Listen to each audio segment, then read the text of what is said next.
Hello there everyone. I wanted to talk a little bit about the huge energies that are moving through us, swirling around us since the eclipse that we have just passed through. We're 10 days beyond the eclipse now. It feels like it's already a lifetime ago, yet at the same time it feels like it was only yesterday.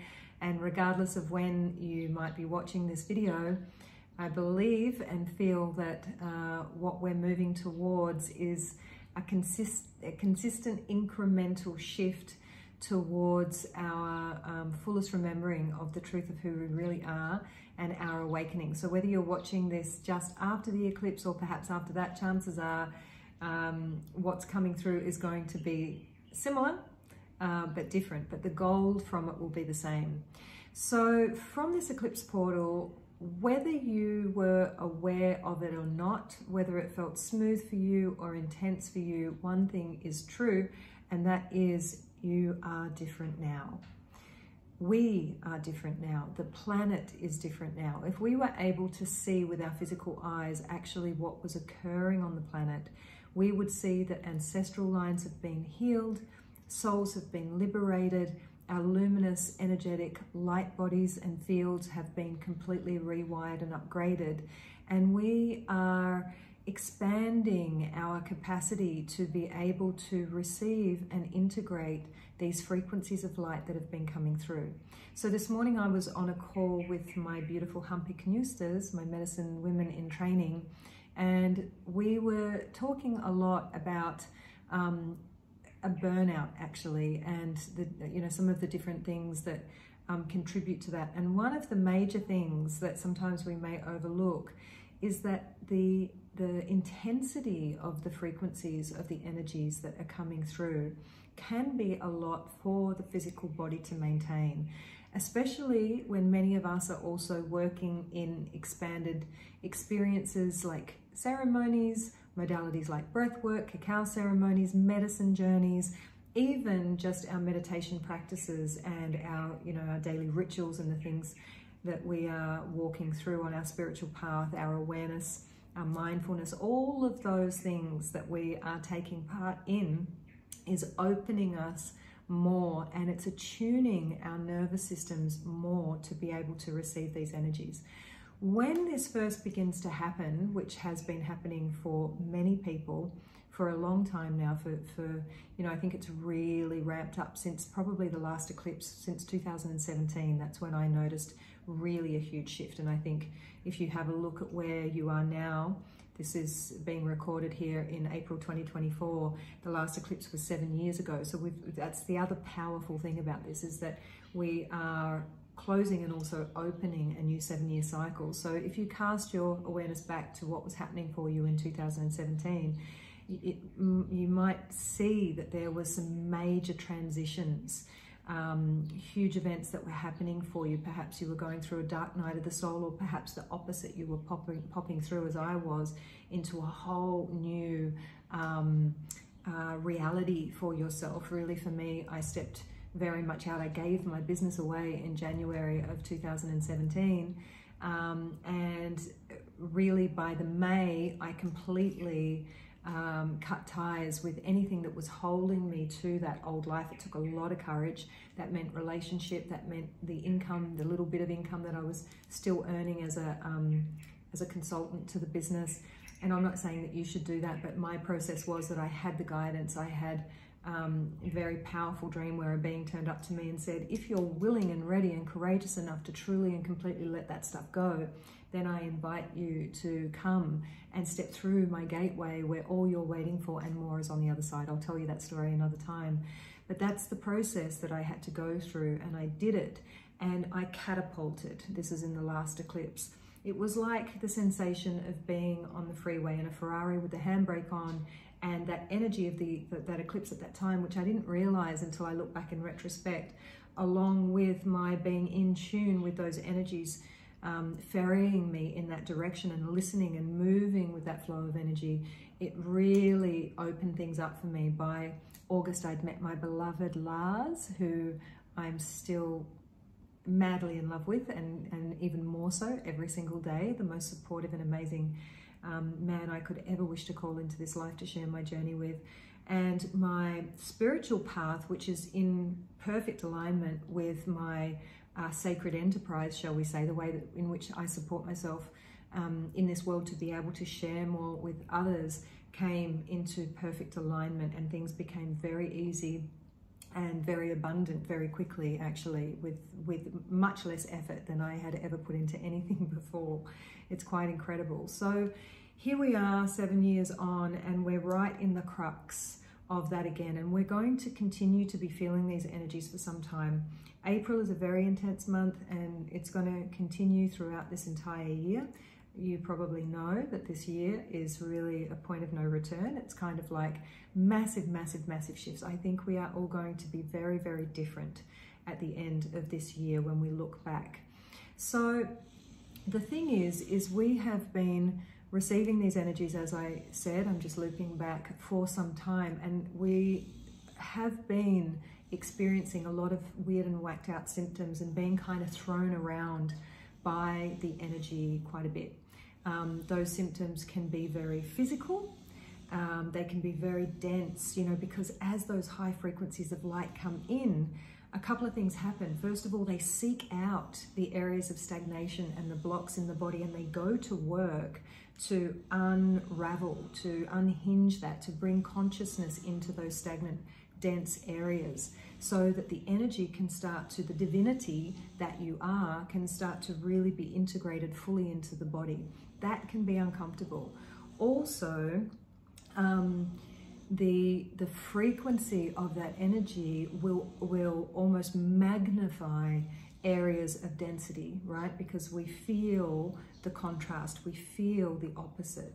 So it's really normal. It's really, really normal to have things on the physical level, you know, like the headaches, like in different parts of the body, especially through the spinal column, wherever that may be for you, because this is the Shushumna, or the sacred staff, as we say in the Andes, where the Kausai, the life force, vitality, the energy, the Sami energy runs through and comes through like a torus and connects us into the earth, and comes up through the central channel, connects us into divinity, and at the same time is running like a torus. So this energy is all running up, and of course we have the energy centers up that column in the Vedic system. We have the chakra system in the Andes, we have the pohpos, you know, so it's normal to be feeling these things in different parts of the spine, and it can be in other parts of the bodies too. For me, it's been in the extremities, in the fingers. I have had a headache every day since the eclipse. Today's kind of the first day that I'm free of the headache, but I'm still feeling, because I had a really big activation here in the back of my neck. So it was like pulsating, like a heartbeat in here, activating this 3rd and 1/2 chakra, which is very powerful and important. When my dad was passing, I watched him come out through here, his consciousness. So there is all this stuff that's moving and shaking, and it's really normal also to look for reasons why. Our human self wants to figure it out, you know, what these things are meaning, and that's good. You've got to tend to yourself, look after yourself. But at the same time, like you keep hearing me say, it's celebrating, stepping back and being like, wow, this is epic. Look at this stuff moving through. There's kind of almost a bit of a relief in it when you know that what is happening is incredible, right? And it can be coming in emotional ways and psychological ways. All sorts of things can be manifesting, okay? So that's where we've been. We've been moving it through the body in this way. Now, what I feel that we are moving into and being asked to do is that this preparation has been bringing us to a point where we are now being asked to retrain, mentor, coach our central nervous system to be able to fully open to not only receive that energy and integrate that energy, but allow that energy to saturate and be fully awakened, fully encoded. It's already there. The blueprint is already there. It's just being switched on. But, you know, we haven't been used to having, receiving, and operating in with our physical eyes open as we walk through the world each day in that frequency of energy. So we have to kind of retrain our central nervous system to be able to receive that fully and completely. And it actually requires being in the body to do it, not out of the body. And you know, so many of us, we think we're grounded, we think we're in the body, but I can tell you, you're probably walking around most of the time not being able to feel your toes. You know, like there's not many people that are truly grounded. I look at my beloved, he's a truly grounded person and it's effortless for him. And sometimes I'm a little bit jelly because I would just wish that I was that grounded. Like, but then for him, on the other hand, he feels like he would like to expand more, although he does think that he would go crazy if he was in my in my physical body and my experience. But we joke about it. So we balance each other out like that. But when we're fully grounded in the body and at the same time we're aware of, expanded to, and receiving this divinity, we become the conduits that we were always meant to be. This is shamanism. We are walking between the worlds. We're connected between the inner world, we call it the Ukupacha, the middle world, the Kausaipacha, the upper world, the Hanakapacha, and beyond, below and above that even. We're multi-dimensional. That's what it means. Walking in the fifth dimension, as you've heard me say so many times, is here and now. It's not somewhere else. It's a state of being. It's how we're going to choose to live. What frequency are we going to be in? Are we going to be in love? Are we going to be in collaboration, cooperation? Or are we going to be in fear and lack and greed? Now, up until now, that has been a choice that's constantly been needed to make. And yes, it still is a choice that we constantly need to make. However, the energies that have been coming through are bringing us more into this naturalness in these we'll say in the heart-based frequencies, right? It's more effortless to hang out there longer. It feels more normal to be there.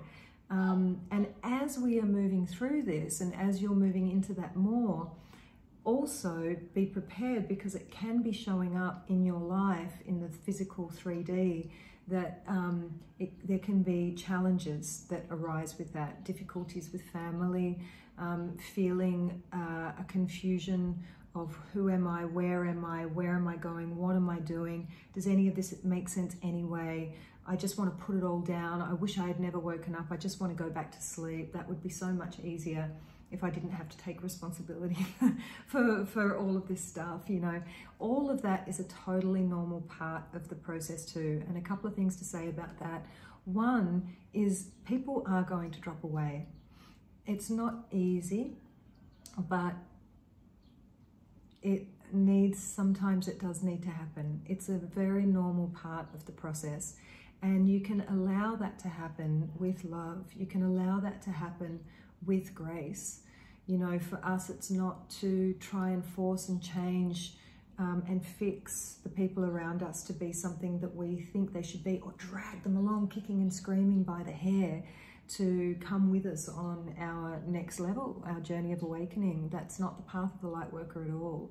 It's to love them where they're at, to be compassionate for where they're at, to allow them to be where they're at, and hopefully to be surrounded, the ones that are close to us, to be with people that don't have to agree with us, they don't have to be like us, but they're able to allow us to be in whatever that is on our path, on our next level. Like for Lars and I'm probably much more proactive, and you know, I'm more dialed into those frequencies than he is, but he loves it because he's like, yeah, this is great. I get to support and I get to witness and I receive the benefits of that, right? So you don't have to find somebody that is as, you know, don't throw your relationships away thinking, oh my God, my husband's like so 3D.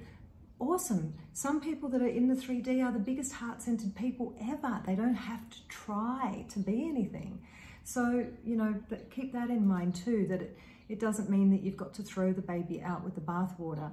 It just means to be compassionate. My family, not my mum, but my brothers think I'm batshit crazy. Like, I still love them. I love them to death. I think they're so funny. I, you know, have so much compassion for them, and I hold them in my heart, even though they think I'm mad. So it's fine, it's okay, because I know what I'm here to do, and I keep my eye on the prize. I stay in my own lane and I do my work, and I know that that example is going to emanate around me.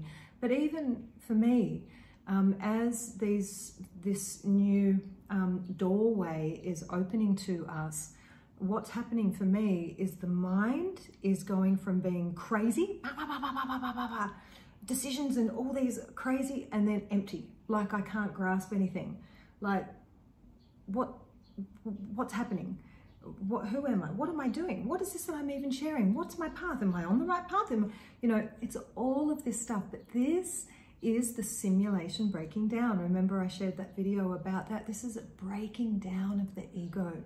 This is the ego losing its grip on its identity, on who it thinks it is and who it thinks it should be, so that you can really reclaim your essence, your higher self, your truth, and the originality that comes with that.